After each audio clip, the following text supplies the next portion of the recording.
Perkenalkan, saya Uliarta Hutapea, peserta Latsar CPNS pada PPSDM Regional Bandung tahun 2021, Angkatan 38, Kelompok 4. Kali ini, saya akan menampilkan analisis isu efektivitas kinerja individu berdasarkan tupoksi. Ada beberapa tahapan yang saya lakukan di sini untuk menganalisis isu efektivitas kinerja individu. Tahap pertama adalah praanalisis. Pada tahap ini, kita mengidentifikasi beberapa permasalahan yang nantinya akan berpotensi untuk menjadi isu. Kemudian kita lakukan penapisan isu dengan teknik USG.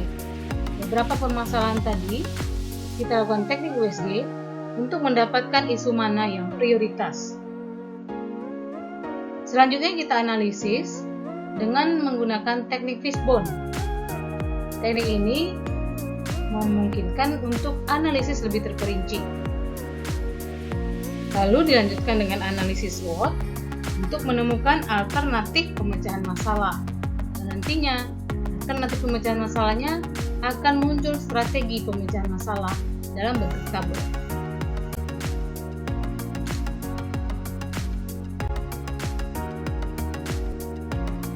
Pertama, pra-analisis. Pada tahap ini, saya akan mengidentifikasi beberapa permasalahan yang akan menjadi isu. 1. Target waktu penyelesaian pekerjaan yang berubah akibat penyesuaian dari pihak lain yang terkait.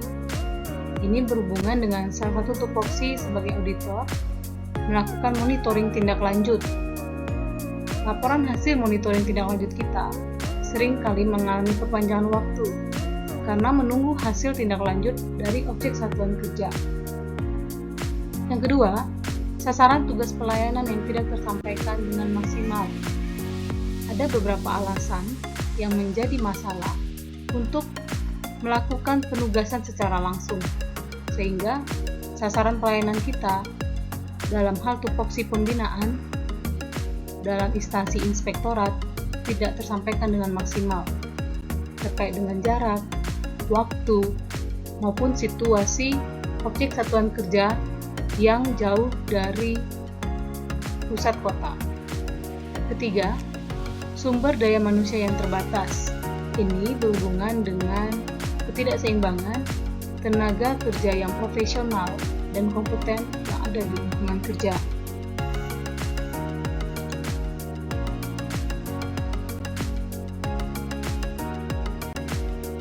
Kemudian, dari 3 permasalahan yang saya angkat tadi, saya lakukan penapisan isu dengan menggunakan teknik USG. Ketiga isu tadi akan kita beri nilai untuk masing-masing kriteria U, yaitu urgensinya, S untuk seriousness-nya, dan G untuk growth-nya.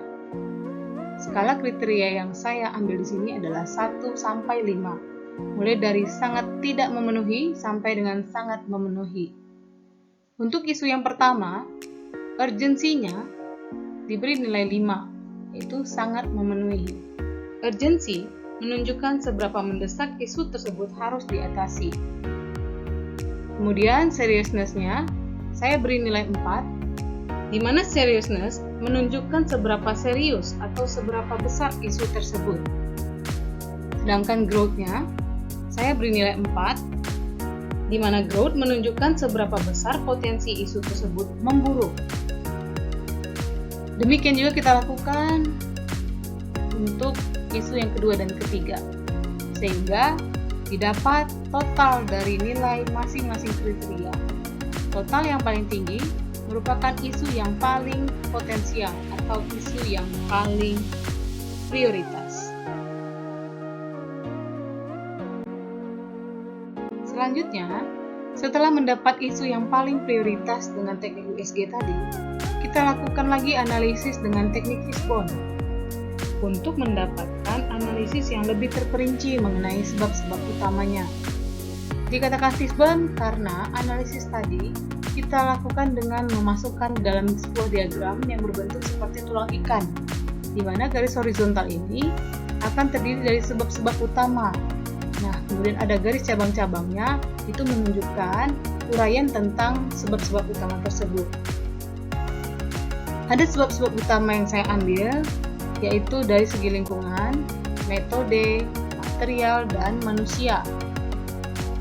Dilihat dari segi lingkungan, sebabnya adalah lokasi objek satuan kerja yang jauh dari pusat kota, sehingga respon membutuhkan waktu dan penyesuaian terhadap kondisi lingkungan. Jadi, posisi inspektorat di pusat kota, sementara objek satuan kerja yang menjadi sasaran kerja kita itu sampai ke desa, bahkan harus menggunakan transportasi tradisional untuk menjangkau sampai sana. Sehingga ketika kita melakukan monitoring, kemudian kita tunggu tindak lanjut dari mereka, itu seringkali memakan waktu yang cukup panjang karena lokasi tadi jauh dari pusat kota. Jadi mereka mengantar tindak lanjut mereka itu ke kantor inspektorat, itu membutuhkan waktu. Kemudian dari segi metode, adanya keterkaitan erat antara penyelesaian laporan kerja dengan tindak lanjut dari objek satuan kerja. Nah, di sini saya tidak bisa menyelesaikan laporan monitoring saya dengan segera karena memang menunggu respon dari objek satuan kerja yang menjadi sasaran tersebut. Jadi kita keterkaitan.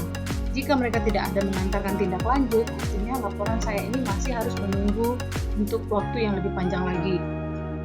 Nah, dari segi material, itu tidak semua bentuk komunikasi kepada objek satuan kerja sasaran kita itu dapat dilakukan langsung karena keterbatasan tadi, keterbatasan jarak, keterbatasan waktu dan komunikasi, sehingga hanya dilakukan berupa surat. Nah, dalam hal pengiriman surat memakan waktu lagi. Kemudian, apakah surat tersebut sampai? Apakah sasaran surat itu memang jatuh pada tangan yang ditujukan? Itu ada banyak alasan-alasan atau hal-hal yang menjadi hambatan di sini. Kemudian kalau dari segi manusia, tentunya adanya kurang disiplin dan komitmen pihak yang menjadi objek pelayanan kita tadi.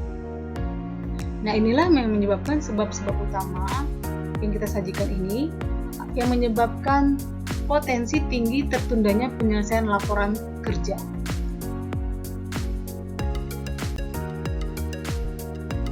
Nah, setelah menemukan sebab-sebab potensial tadi, kita lakukan analisis lanjut, yaitu analisis SWOT. Ini untuk menemukan alternatif pemecahan masalah. SWOT adalah strength, weakness, opportunity, dan threat. Strength adalah kekuatan, weakness adalah kelemahan, opportunity adalah peluang, dan threat adalah ancaman. Strength dan weakness ini adalah berasal dari internal atau hal-hal yang dapat kita kontrol, dapat kita rubah. Kalau opportunity dan threat itu adalah berasal dari eksternal yang dapat mempengaruhi isu. Nah, dari isu tadi, isu prioritas kita tadi adalah target waktu penyelesaian pekerjaan yang berubah akibat penyesuaian dari pihak lain yang terkait target waktu, ya. Nah, pada sisi strength, kekuatan kita adalah kita dapat memanfaatkan teknologi. Kemudian kita dapat membentuk tim khusus monitoring yang terjadwal. Itu kekuatannya. Tapi kelemahannya ada. Kelemahannya adalah koneksi jaringan yang tidak merata. Kemudian komunikasi lisan itu tidak punya legalitas. Komunikasi lisan kita kan hanya bisa berkomunikasi secara lisan. Nah, komunikasi lisan kita ini tidak bisa ada legalitasnya. Kadang saat ini kita bilang oke, 3 hari kemudian kita lupa apakah kita memang sudah mengokekannya. Nah, seperti itu. Kemudian untuk opportunity atau peluangnya, akan ada bimbingan teknologi. Kemudian akan ada metode penyelesaian tindak lanjut yang lebih fleksibel.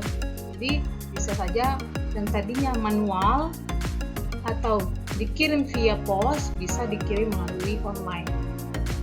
Sedangkan threat dan ancamannya tetap adalah tidak adanya tindak lanjut dari objek satuan kerja. Nah, analisis SWOT ini menguntungkan kita untuk mencari alternatif pemecahan masalah dengan melihat kekuatan apa yang kita punya dan bagaimana menggunakan kekuatan itu untuk memanfaatkan peluang tadi. Jadi kekuatan kita ini adalah pemanfaatan teknologi, peluangnya adalah bimbingan teknologi, ada bimbingan teknologi. Kemudian tim khusus monitoring terjadwal, nah akan memunculkan metode penyelesaian tindak lanjut yang lebih fleksibel.